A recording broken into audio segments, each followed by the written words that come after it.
So I ended up getting a couple of comments regarding um, my conundrum on upgrading to a digital atomic talking watch to replace the analog, and I know that I've been covering watches quite a bit lately.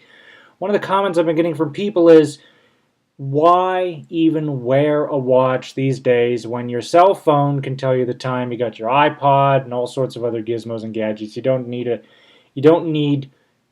a watch. Well, I wanted to present the other side of the argument. This particular watch that you're seeing here, by the way, in case anybody's curious, it's a lacrosse technology, very basic. You can't even set the time manually if you wanted to. You can't. At least I don't think you can. I've got one right here. I'm holding it in my hand. You can probably hear me moving the band around. It's a butterfly clasp with a metal band, but it's, like I said, very basic. All it does is it tells the time, and that's it. But the video has to do with reasons that that the watch is still relevant. So let's go ahead and take a look at those. The first one is that it's easier than pulling out a phone, especially if you have it in a tight pocket and you're sort of in an awkward position, say you're in a tightly seated booth, etc., and all you want to do is check the time. You know, if you're crowded in like a sardine on a subway, um, checking the time with your phone might be not all that convenient. So that's number one. Number two, it's polite. And what I mean by this is our smartphones these days do so much that you can easily wonder, is somebody just checking the time, or are they actually going to check email, or if you're with your significant other, are they cheating on you? I'm serious. You do have to wonder about that stuff, and you're supposed to be paying attention to your dinner guest, not to your phone.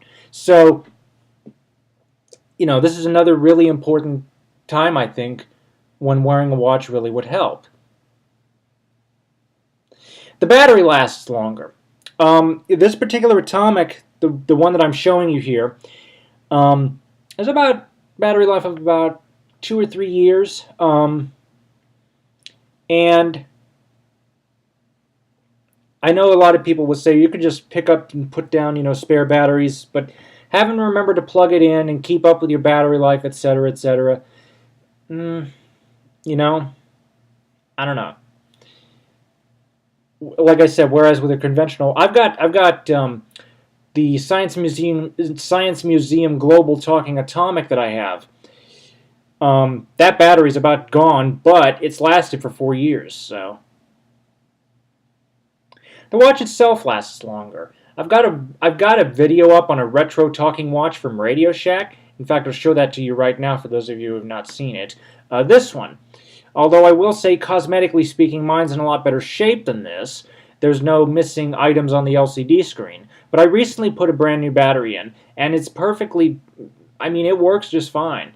The only thing I'd forgotten about it when I put the battery in is how quiet it is, which is why I'm not wearing it as much as I thought I would be. That and the buckle's pinching me, so I may need to get another band for it. But the point is that this is a watch from the year 2000, I think, and it's been 13 years and it's still going strong. Whereas in 13 years, your cell phone in your pocket, more than likely that's going to go poof. So if you want something to hang on to for a long time, see what I'm saying? So what's our next item? Oh, this very last one, very important. Well, I should explain. I've got some usable vision, but I can't see out of my right eye, and at sometimes I have to get pretty close to see things, okay? So I am visually impaired, and I've got many friends who are legally blind, some who are totally blind. Now, the smartwatch has not been made accessible to us. Really, the smartwatch is just nothing more than a tether to your cell phone to avoid what I just told you, having to take your cell phone out in public. And when you're blind, this is especially important. When you're blind, unfortunately,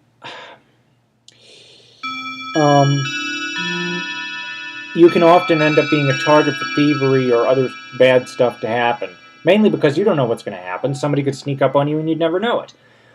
So wearing a talking watch would definitely be be advantageous. But you got these things called smartwatches nowadays. And for those of you who do not know, again, they are not accessible to the blind, but all they are is a little 1.5-inch touchscreen. Think about the size of the iPod Nano. Remember when the iPod Nano was a little square version, and you could turn it into a watch? That was sort of a precursor to what everybody's doing nowadays as what they call smartwatches. Practically everybody's developing them. The big rumor, of course, is the iWatch from Apple. But the one that seems to be sticking out to me is Sony, and the main reason for that is because of the display quality and I think possibly the price range as well, and maybe the strap. But the catch is with the Sony, you need the cell phone at all times. You can't even maintain your daily time without having your cell phone in your pocket. I just think that's an extra step that doesn't need to be taken. But no, a lot of people were wondering, and I've gotten multiple comments from a single person about why the heck should you even wear a watch these days, because your cell phone still, your cell phone can tell you the time, your iPod can tell you the time. Hopefully after seeing this video you can see some arguments in favor of wearing the wristwatch. And I'm just curious, what do you guys think? Do you think these arguments are sound? Do you think I'm crazy? Thank you for watching. Comments are welcome and have a nice day.